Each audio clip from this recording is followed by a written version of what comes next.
Bonjour, j'espère que vous êtes tous prêts pour l'examen. Je vous rappelle que la note de passage est de 75%. Ok? Donc, vous avez 3 heures de temps pour compléter votre examen. Vous pouvez commencer dès maintenant.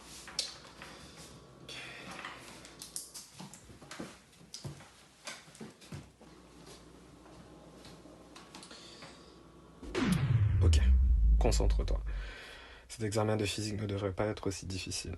Tu as bien révisé tout ce qu'on a vu en classe. C'est vrai que le prof a dit qu'il y aurait peut-être des petites surprises, mais tu devrais être capable au moins d'obtenir la note de passage. Let's go.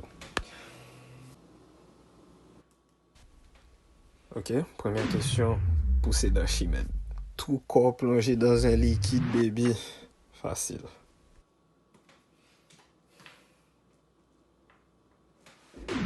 Ok, question 2. La loi universelle de gravitation selon Newton. Easy. Ok, dernière question, moment de vérité. C'est quoi la vitesse de la lumière? Alright. On a vu ça aussi en classe. C'est fini pour eux. 100% cash, baby. Yes! A few moments later. Trop facile. Regarde ces deux-là, encore en train de composer. Bon, c'est pas donné à tout le monde d'être aussi intelligent que moi. Je vous rappelle que l'examen a 6 questions. Oh shit! Il y a des questions au verso. Verso. Ton aboulé me saisit.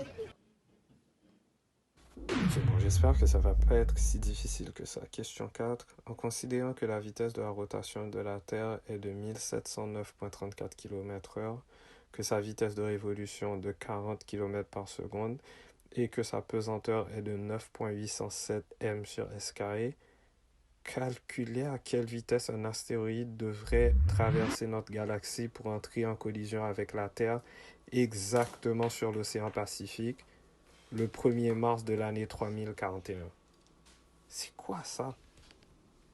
Bon, on reviendra sur la question 4. Question 5. En utilisant le résultat obtenu à la question 4. Calculez à quel moment et à quelle vitesse un missile devrait être lancé sur cet astéroïde pour l'intercepter sans causer de dommages collatéraux sur Terre. Oh boy. Question 6.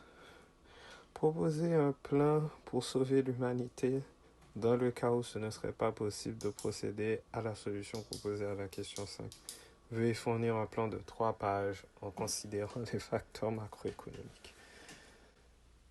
Je suis foutu.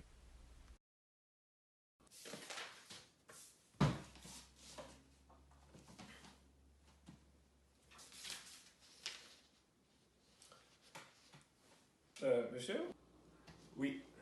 Oui, je pense que il y a eu une grave erreur et je pense on est tous d'accord là qu'il y a une grave erreur.